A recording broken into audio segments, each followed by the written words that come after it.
হঠাৎ পুকুরে জল আনতে গিয়ে দেখলাম অনেক মাছ ঘোরাঘুরি করছে, তাই ভাবলাম আজকে ছিপ দিয়ে মাছ ধরা যাক। আর সেই ভিডিওটা আজকে তোমাদের সঙ্গে শেয়ার করব। তো তোমরা দেখতে থাকো কিভাবে আজকে ছিপ দিয়ে মাছ ধরা যাক। তো তোমরা দেখতেই পাচ্ছ কত মাছ ঘোরাঘুরি করছে। বলতে বলতে আমি ছিপ নিয়ে বসে পড়লাম, দেখি কি মাছ পড়ে। বলতে বলতে একটা ছোট মাছ পড়েছে, কিন্তু ছোট মাছটা আমি নেবো না, আবারও পুকুরে ছেড়ে দেবো। ও বড় হোক, বড় হলে আবার ধরবো। আবার আমি নতুন করে ছিপ ফেলছি, দেখি কি মাছ ধরে। বলতে বলতে মাছ ঠোকর দিতে লেগে গেছে, দেখা যাক বড় কি ছোট ধরে। মাছ তো ঠোকর দিচ্ছে, তো দেখা যাক মাছ ধরে কি। তোমরা দেখতে থাকো।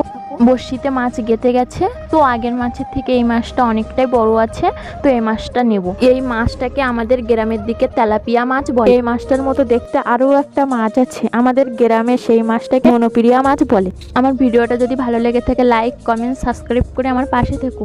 আজকে তোমাদের মাছ ধরতে ধরতে একটা ঘটনা বলি। তোমরা তো জানো সুন্দরবনে রয়্যাল বেঙ্গল টাইগার থাকে আর কতটা ভয়ঙ্কর হয়। সুন্দরবনের টাইগারকে সবাই বাঘ মামা। কাল রাতে খাওয়া দাওয়া শেষে ঘুমাতে যাওয়ার সময় কি জানি বাইরে থেকে আওয়াজ হচ্ছে। বাইরে বেরিয়ে দেখলাম বাঘ বাঘ বলে আওয়াজ হচ্ছে।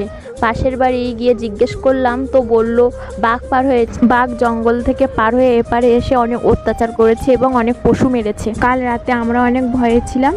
এই দেখো, সে গল্প করতে করতে মাছ ধরা ভিডিওটা দেখানো হলো। আজকের ভিডিওটা এই পর্যন্ত। আর কি কি মাছ পেলাম নেক্সট ভিডিওতে দেখানো হবে। আর যদি ভিডিওটা ভালো লেগে থাকে তাহলে আমার পাশে আর সাপোর্ট করো।